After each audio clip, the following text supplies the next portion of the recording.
umuhanuzi w'ibinyoma ntuzamumenya kuko yambaye imyambaro ishwanyaguritse. Oya, ni umuntu usa n'abandi, usa n'abakozi b'Imana nk'abandi, ndetse mu bakozi b'Imana. Pastors. Bashumba. Pastors. Nimutungwe na dukeya ariko turi mu mugisha. Live on a little but under blessing. Mutungwe na dukeya, emera usonze, emera uburare, utakambira Imana. Imana ibone ko ufite inzara yo gukiranuka. Ndaguha ibintu bine byonyine bizakwereka ko umuntu yaguye cyangwa se atakiri umukozi w'Imana. Kuba umuntu yaguhanurira ngo arakubonye ngo ufite inkovu kwitako, ntibivuze ko umuntu ari w'Imana. Dayimoniza umubiri wawe wose. Muhangane nawe bakozi b'ibinyoma. Stand up and face those false prophets. N'ababarimo mu bakure hagati yabo. And those who are in your midst, chase them out. Kuko abona amasega arwanya umugambi wo gutegura umugeni wawe. Cyane igitsina gore. Especially women. Murasharajaye cyane. You are running to and fro all the time, running around. Mupfa kumva umuhanuzi yaje ngo yuko Imana aragukoresha ngo ikora kuri ukiruka mwarasaze murakora iki mwabadamu musajijwe n'ibiki. Unyumva neza? Please hear me out clearly. Nubwo yaba ari pastor, even if they are your very own pastor, ibyo ari ibimenyetso byo kugwa. These are sign of somebody who is no longer with Christ. Kandi iyo umuntu w'Imana aguye, and indeed when a man of God has backslidden, umwuka mubi umuza. Twaherewe ubuntu dutangira ubuntu. We received by grace, we give by grace. Impano y'Imana turimo ntisa ifaranga, ahubwo iyo wowe wenyine ukozweho, umukozi w'Imana gusengeye akumva gukora ibikomeye, wewe wenyine bikuvuyemo, wamuha ituro, wamuha umugisha, wamwibuka. Ariko iyo rero bivuye mu karongo piki gukorera iki, kunga vuba kuradiringa n'umuhanuzi w'ibinyoma.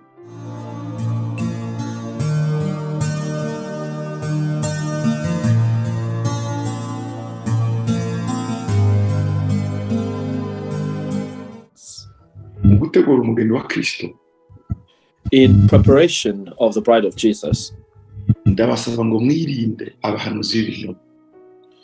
I would like to request you to forsake false prophets. Mwirinde abahanuzi b'ibinyoma. Just be very much aware of false prophets. Abahanuzi b'ibinyoma barimo barabeshya umubiri wa Kristo. False prophets are lying to the body of Christ. Umuhanuzi w'ibinyoma ntuzamumenya kuko yambaye imyambaro ishwanyaguritse. Oya, ni umuntu usa n'abandi, usa n'abakozi b'Imana nk'abandi, ndetse mu bakozi b'Imana mufite. The false prophets will not be recognized because of the way they're dressed, but they will look like anybody else, even among the servants of God that you may know. Kuko dufite ibibazo cyane by'abakozi b'Imana, abitwa abakozi b'Imana. Because these days we have problems with the so-called servants of God. Ndaguha ibintu bine byonyine bizakwereka ko umuntu yaguye cyangwa se atakiri umukozi w'Imana. Ndagira ngo mbabwire ibintu mugomba cyane kandi mubibwire amadepartement muyoboye. Turi mu bihe bikomeye cyane, abitwa abakozi b'Imana barimo babeshya, bakoreshwa na Satani muri ibi bihe. Mugomba kwirinda. Just want to let you know these things and ask you to very much be aware of this. Servants who are calling themselves servants of God but are being used by Satan, and we want to show you things that you need to be aware of. Ijambo rya mbere. So the first thing to be aware of, ni umuntu uzasaba isengesho usengere yarangiza akagusaba amafaranga mbere yuko agusengera. The first thing is the person who asks to pray for you but asks you money before they pray for you. Akayita amazina atandukanye ngo ni igitambo kugira ngo ukureho iyo myuka, ugire gutya, mpa amafaranga nkorera ibi. Vuba uzahita umenya ko atakiri mu buntu bw'Imana. Nubwo ari pasiteri wizeye, nubwo ari umuntu, hita umenya ko ari deconnecte vuba uve. They act such like that straight away, asking you for money, telling you that's some kind of sacrifice. Even if they're pastored, straight away, remove yourself from them. Understand they are no longer serving God. umuntu nakubwira ngo tanga iki gitambo, tanga aya mafaranga ngo ukorere ibi, hunga vuba cyane. Nubwo yabahindura amazi ukabona ko yahinduye vino, hunga vuba, ntakiri mu buntu bw'Imana. If a person asks you for money before they pray for you under the name of any kind of sacrifice offering that you need to pay, straight, or even if they're doing great miracles, separate yourself from them straight away. Twaherewe ubuntu, dutangira ubuntu. We received by grace, so we give by grace. Impano y'Imana turimo ntisaba ifaranga, ahubwo iyo wowe wenyine ukozweho, umukozi w'Imana gusengeye akumva gukora ibikomeye, wowe wenyine bikuvuyemo, wamuha ituro, wamuha umugisha, wamwibuka. Ariko iyo ariwe bivuye mu kanwa ngo piki gukorera iki, hunga vuba, kuradiringa n'umuhanuzi w'ibinyoma. We have received indeed by grace, and we give by grace. What we have is to be given by grace. And it's only when you feel that you've been touched, once they have prayed for you, you make that decision that you want to bless the person who has prayed for you. But if it doesn't work like that, please flee straight away from them. Icyo kintu ucyumve. Please do understand these things. Kandi mugishishikariza abandi, kuko ubu ni bireze biruzuye hose, n'igihe cy'abapora abo bari bahari, n'igihe cy'abapetero bari bahari. Please understand these things and share it with others. This is not new. This is something that existed in the days of Paul and in the days of Peter. People like such existed. Igihe cy'abapora, igihe cy'abapetero. In the days of Paul and the days of Peter, haje umugabo witwa Simon. Came a man called Simon. Aha Petero amafaranga. He gave money to Peter. Ndashaka ngo nanjye ibyo bikuri izo mpano z'imbere. He said, I want what you have to be in me as well. Petero aramubwira. And Peter said to him, ngo uvumwe n'amafaranga yawe. Be cursed with your money. Ngo kurimo Satani. Because you are filled with Satan. Muri wowe ngo harimo ingoyi za Satani. Niko yavuze link. Ngo harimo link, harimo ingoyi za Satani. Inside of you is the link of Satan. Chain. Harimo chain. Harimo migozi. Yeah. Inside of you, you are bound with the chains of Satan. Ibyo ni ibintu bikomeye. This is powerful. Mubyirinde. Cyakabiri uzirinde. The second thing to be aware of n'umukozi w'Imana. is so-called servant of God. Ugusengera yarangiza akagukorakoraho hose ku mubiri wawe, awukandakanda gukorakoraho. Iyo uri igitsina gitandukanye na. Servant of God who prays for you and then gets to touch you in different parts of your body, especially if they're of the opposite sex. Kubera ko ubu ngubu n'abantu bije mu butinganyi, noneho nabo bahuje ibitsina nabo babakorera. Now, even people who are of the same sex, because people have entered into all sorts of homosexuality, they tend to even do that on people of the same sex. Ibiganza ku mutwe birahagije. To lay hands on the head is enough. Ariko umuntu kugenda gukandakanda gukoraho akagera ku mabere, akagera ku ma private part, ngo arimo arakora mu madayimoni gukandakanda, hunga vuba vuba, waguye mu maboko atariyo.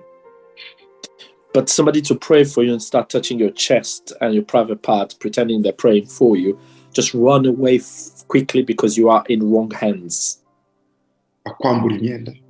And removing your clothes, wagiye kugusiga amavuta. Pretending to anoint you. Vuba vuba, ibyo ni ibimenyetso ko uri imbere y'umuhanuzi w'ibinyoma.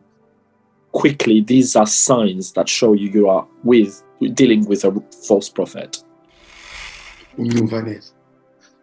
Please hear me out clearly. Nubwo yaba ari pasiteri. even if they are your very own pastor. Ibyo ni ibimenyetso byo kugwa.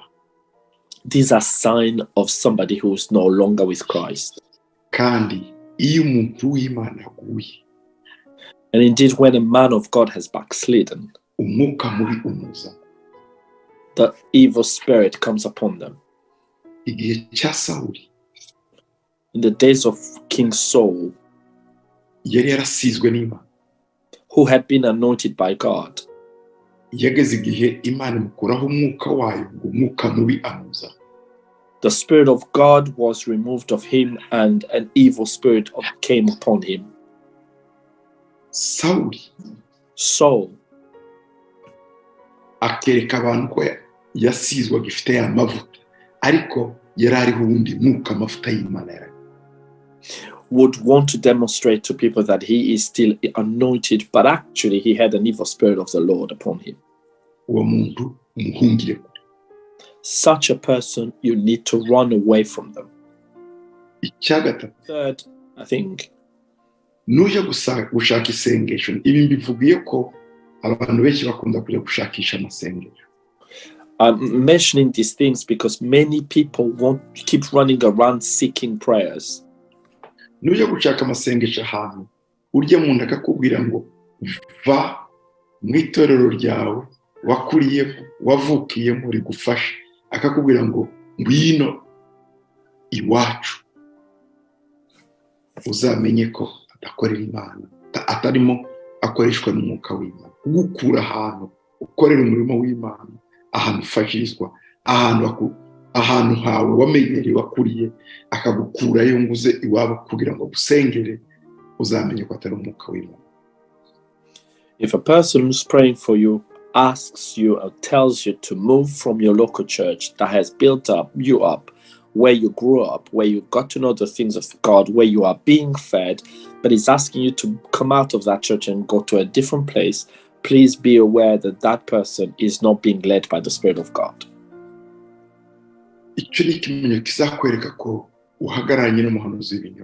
That's another sign that shows you are standing with a false prophet. The fourth point.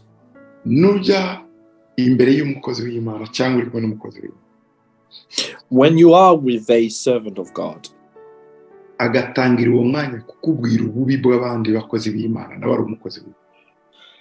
they start talking about the evil, the wrongdoings of other servant of God when he is also a servant of God,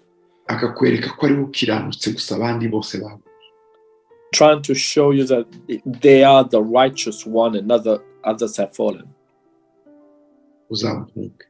Run away from them. Run away. Because they have a problem. When you spend time with them,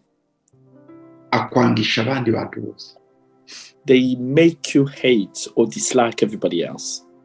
And then they are able to manipulate you and make you do whatever they want. They get to a point, once you have become very close,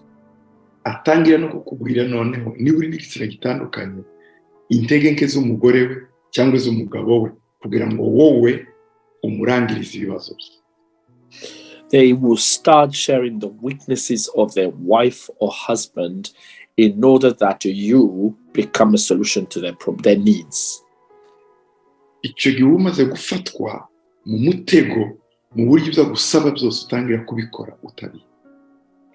At that point, you have fallen into a trap, to a point where you are fulfilling whatever they're asking you to do, but you're not aware of it.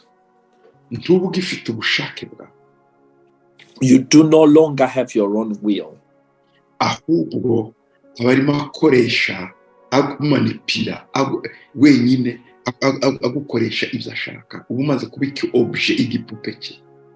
But you are now under their control and they're manipulating your will and you fulfilling all whatever they wish.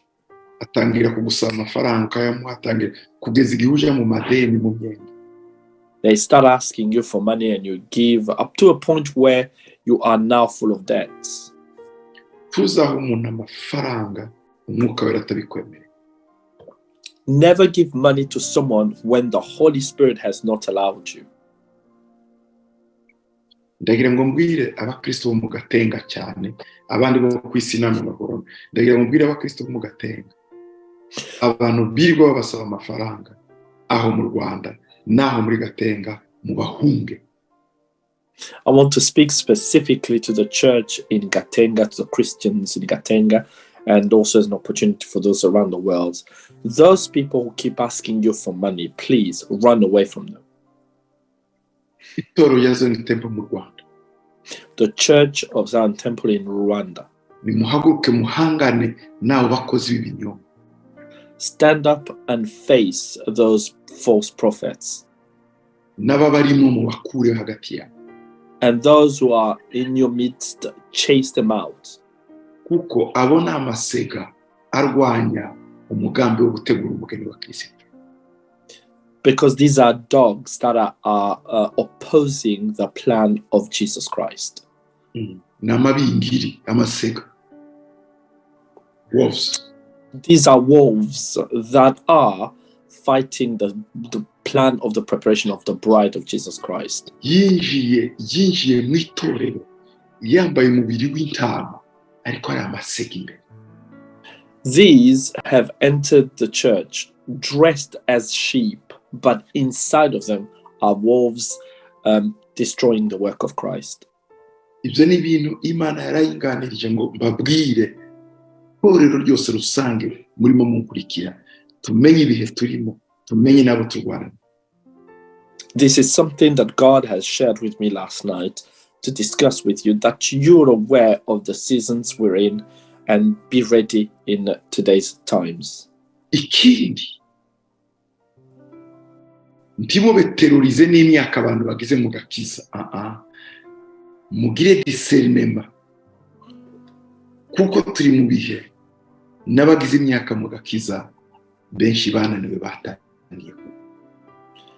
And do not be impressed by the number of years a person has spent in church or in salvation, because many people have spent a number of years in salvation but have grown weary and tired and have not continued the fight. Ikindi mugomba kumenya, something else that you need to be aware of. hari abantu bakirimo bakora mu mavuta ashaje, abo bari dangere kuruta n'abapagani. Kuko kugendera mu mavuta ashaje ni nk'imodoka idahindurwa amavuta, muziki baho nyuma moteri irashya n'abarimo bagahira.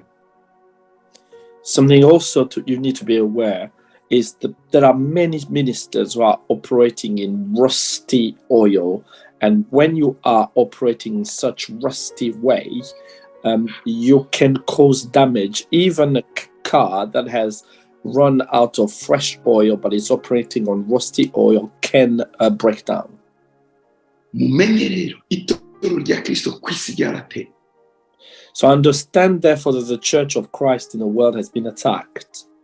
Hano muri Amerika, here in America, mu Buraya, in Europe, muri Australia, in Australia, hari amabingira amasega arimo arya intama z'Imana, abashaka imana y'ukuri.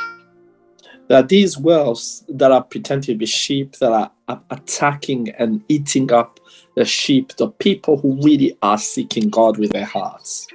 Nabahaye ibimenyetso muzabamenyeraho. I've given you signs that you need to use to see these people. Kugusaba amafaranga kugira ngo gusengere. Seeking money from you before they pray for you. Kugukorakoraho ku mubiri yose ngo arimo arakuvumura gusiga amavuta akagukora n'ahadakorwa. Touching you all over your body, pretending to anoint you even privately, but touching you privately. Kugusaba kuva aho uri nguzi wabo. To ask you to move from your church to go into another church. Gusebya abandi bakozi b'Imana. To speak evil of other servants of God. Abo bose bakora ibyo bagendera mu mavuta ashaje baracyitwaza ama experience ya kera ibyo mwari mubaziho kera mukagira ngo baracyari babandi ariko abantu baraguye kera. All these people are operating in an old anointing. You still think that they are anointed, but actually they have fallen, backslidden a long time ago. Kaba mbasaba rubyiruko, I want to ask you, young people, nsaba n'abapasiteri bahagarariye urubyiruko, and the youth pastors, mube maso, to stay awake. mwirinde gushuka abo bana cyangwa namwe ko mushukwa. Be careful not to lie to the youth that you are also lied to. Mwirinde gukurikira abo bana b'abakobwa n'abo b'abahungu mwabashumba bahagarariye urubyiruko mu matorero yose. Mwirinde. Avoid running after young women or youth, you men who are looking after the youth. Please stay away from that. Mubabere urugero. Be a good role model. Babasomemo gukiranuka. That they may be able to see righteousness in you. Bakurikire kwizera kwawe. That they can model your faithfulness. Atari ibyo muzabazwa ibintu bikomeye.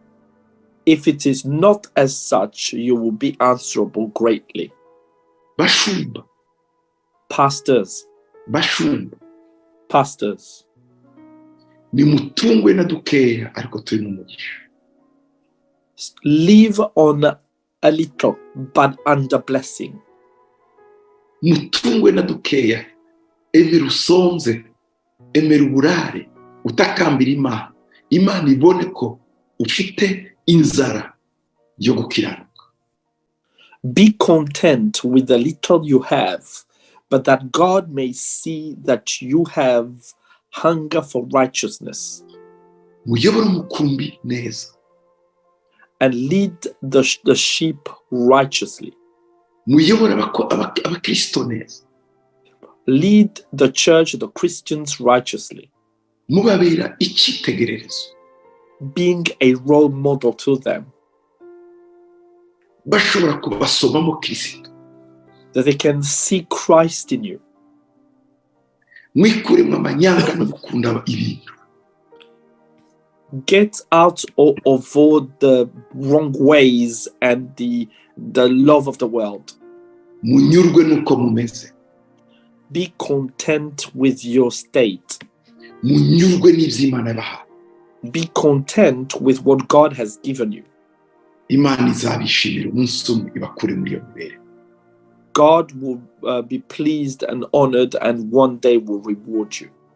Bakristo munkurikira. Saints or Christians following me. Cyane cyane igitsina gore. Especially women. Murajarajaye cyane. You are running to and fro all the time, running around. Mupfa kumva umuhanuzi yaje nguye ko Imana aragukoresha nguye ko arakora ibi ukiruka mwarasaze murakora iki mwabadamu musajijwe n'ibiki. You running around, so and so is a prophet, and you're running to fro to one person to another. What is the matter with you, women? Muri kurira imivumo yiki muri irunda ko ibindi bibazo bigeretse kuzo mufite abandi barava mu bwiza baja mu bundi mwe mukava mu mivumo muja mu yindi murashaka.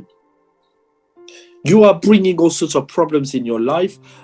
Other people are going from glory to glory, but you are going from curses to curses. What do you want? Aba mama Imana yabahaye impano ya discernment yo kurondora kuki mutarondora ibihe. Women, God has given you the gift of discernment. Why don't you discern the times? Ese muzi kurondora gusa ko abagabo banyu bakunza abandi ariko mukanirwa kurondora abahanuzi bababeshe. But you know only to discern when your men or your husbands have come to love other women, but you don't get to discern the false prophets. Niko tugira umwuka wo kumenya ngo umugabo wawe ngo yavuganye n'undi mutari kumwe ariko ukananirwa kumenya umwuka w'uwo muntu usanze ko ari umunyabinyoma. Ibyo simbyumva. How can you discern that your husband has spoken to another woman, but you fail to discern the spirit that is affecting the false prophet speaking to you? I don't get it. Satani ishobora kwambara neza umubiri nayo igashiraho shene ya YouTube hanyuma ikababwiriza we naho ikabamarira mu ikuzimu mutabizi. Mwitonde cyane, mujye mubaza abashumba, mujye mubaza abakozi b'Imana. Imana yabahaye babahe discernment, babereke icyo gukora. Satan himself can create a YouTube, put on a body and start sharing his programs and start sending you to hell. So please be careful. Speak to your pastors that God has given you to make sure that you're following the right programs. Kuba umuntu yaguhanurira ngo arakubonye ngo ufite inkovu kwitako ntibivuze ko umuntu ari w'Imana. Daimonize umubiri wawe wose. Ibi byose biterwa n'ibikomere abantu. All of these are caused by all the hurts and the wounds that people have faced and gone through. Dufite society iri broken, dufite abagore n'abagabo bamenaguritse imitima, bafite ibikomere bya kera, bashakisha security mu maboko y'uwari we wese bahuye. We have a broken society full of wounds that is trying to find solutions in the arms of whoever they encounter. Ukubwiye neza gusa akagusekera neza akakubwira iki akajambo keza romantique kakuvutiya uhita umugwa mu maboko nawe nduzi kuguye mu maboko y'ikirura. Icyo rigomba kumenya. Whoever speaks to you nicely and say good words and nice words to you, you just fall into their arms and thinking you're falling into good hands without realizing that you're falling into the hands of a wolf. What is it that can heal our wounds? Is spending time with God.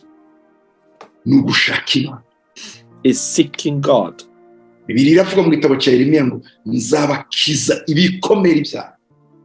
Bible says in the book of Ezekiel, I'll heal your wounds. In the book of Jeremiah, I would heal your wounds. I will heal your wounds. This is a promise that we have. And you need to understand. In Jeremiah 30 verse 17. Jeremiah nzakugarurira amagara yawe kandi nzagukiza inguma zawe niko Uwiteka avuga kuko bari barakwise igicibwa bati hani Siyoni hatagira uhitaho. For I will restore health to you and heal you of your wounds, says the Lord, because they have called you an outcast, saying, this is Zion, no one seeks her. Restauration ya famille ni. What is family restoration? Restauration ya famille. Restoration of the family. Nukugarurirwa amagara yawe. It is the restoration of your health. Imana igiye kugarura amagara yawe. God is about to restore your health. Imana igiye gukiza inguma zawe. God is restoring you from your wounds. Wewe wariswe uwatawe. You were called outcast. Imana ishaka kongera kugarura amagara yawe. God wants to restore your health. Hallelujah. Iri jambo ribe ijambo ryawe. Let this be your scripture. Iri jambo rihinduke umuti wawe. Ni mu Mana, ni mu maboko y'Imana honyine uzabonera gukira ibyo bikomeye. It is only in God, only in His arms that you will receive healing of your wounds. Ni mu Mana uzakirira agakiza kawe. It is in God that you will receive your salvation. Ni mu Mana uzakirira gukomera kwawe. It is in God that you will see your strength. Ni mu Mana uzakirira imbaraga zawe. It is in God that you receive your power. Mu Mana honyine. Only in God. Niho imiryango yacu izabohokera. This is where our family will be ubuzima bwawe, imibereho yawe izakira inguma kubw'amasezerano y'Imana. Your life and your health will be restored and wounds healed only in God. Nzakugarura amagara yawe. I would restore your health. Nzagukiza inguma zawe. I will heal your wounds. Ntizakizwa na pasiteri. These will not be healed by your pastor. Ntizakizwa na apotre. Not by your apostle. Ntuzirukanga mu maboko ya profeti ngo agukize inguma no. Do not run into the arms of a prophet for healing of your wounds. Jya mu maboko y'Imana. Get into the hands of God. Sanga Imana yawe. Seek your God. Hamagara Imana yawe. Call upon your God. Ririra Imana yawe. Cry out to your God. Yitabaze. Call upon him. Ngo nzakugarurira amagara yawe. And I will restore your health. Restoration y'amagara. The restoration of health Ni impano iva ku Mana. is a gift that comes from God. Abana bato bararwaye. Young children can be sick. Urubyiruko rurarwaye. The youth is sick. Abakuze bararwaye. The older people are sick. Abagore bararwaye.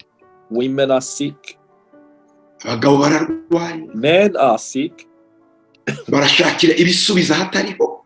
They're seeking for answers in the wrong place.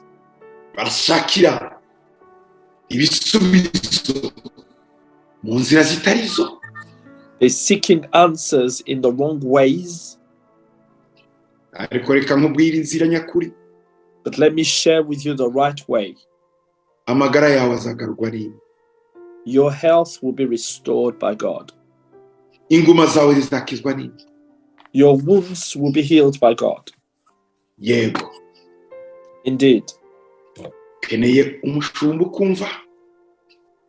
You need your pastor to listen to you. Keneye umuparteneri ukumva mu mwuka. You need your partner to hear you in spirit. Umuparteneri. A spiritual partner to hear you.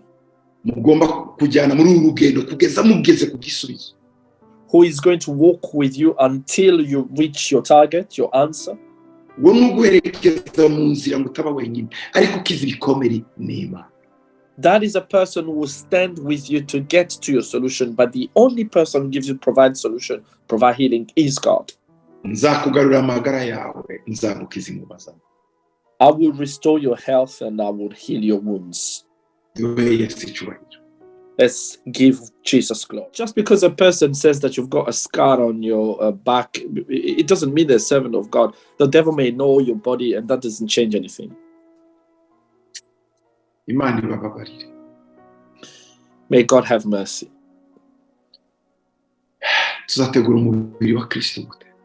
How can we prepare the bride of Christ with such a lifestyle? Men here, you have one main problem.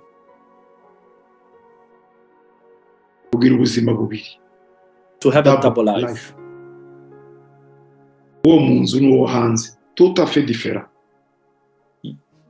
You, the way you are in your house and the way you are outside are two different things.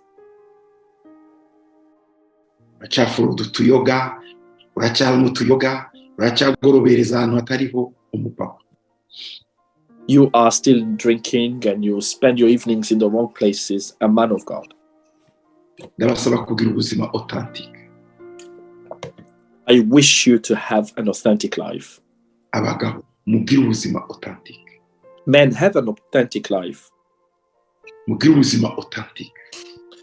Have an authentic lifestyle. An authentic lifestyle.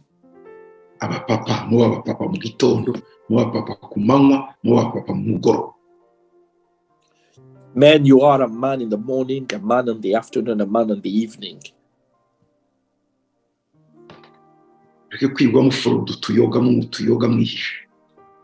Instead of drinking alcohol and hiding to drink. Be wowe wafashe umwanya wawe ukareba ubutumwa ukaba ubugejeje ku musozo, turagushimiye. Niba utarakora sabone cyangwa subscribe bikore kugira ngo ujye ubona ubutumwa bushyashya. Wibuke gukanda ku kazogera kugira ngo ujye uhabwa notification za video nshyashya. Ufite igitekerezo, ufite icyifuzo cy'uko twavugurura uyu murimo, twandikire hasi muri commentaire, urabudufashije. Ubu butumwa bwohereza bagenzi bawe kugira ngo nabo bahabwe umugisha. Urabudufashije kwamamaza ubu bwami. Uhabwe umugisha.